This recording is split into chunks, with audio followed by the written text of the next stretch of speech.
So here are the tools and some of the materials we're going to need to make this project. We have a combination square, we have a mallet,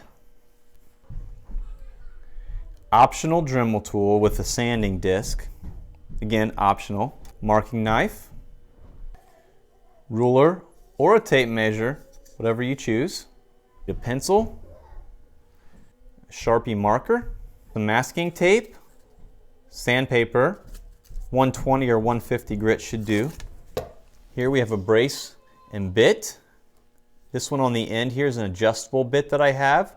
That's going to need to be a 1 1/4 inch bit. Alternatively, if you have a cordless drill driver, you can use that with a 1 1/4 inch Forstner bit, which looks like this. And honestly, I prefer this method. This is such a clean cut and such an easy thing to use. So that's my preferred method. We're gonna need some wood glue, nothing special there. Just regular old wood glue. We'll need a hammer.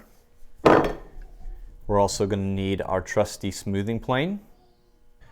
Another tool we're gonna need is a nail set. We're gonna need a pint mason jar, and you're gonna end up just taking the metal disc out inside, and we're gonna use that.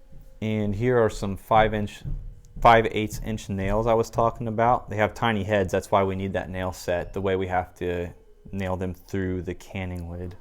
I'm also gonna use an awl. I'm gonna want 4 of these quick grip clamps, which by the way, they have a 4-pack of these at Lowe's right now, probably nearly everywhere for about 15 bucks. These are super handy, and this is definitely a good thing to have for this project. And I believe the last thing I'm going to show you is the Japanese Ryoba saw.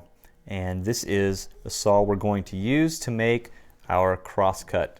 So there you have it. That's the core tools for this project. I hope I didn't leave anything out. If I did, it'll be apparent along the way, but this is what you want to focus on getting for this first project. So thanks for watching. If you found this valuable, please subscribe to my YouTube channel. Also, you can head over to handtoolhomeschool.com where you can sign up for my free Essential Core Tools Guide, and I think it's pretty good. So anyway, thanks again for watching. Take care and God bless.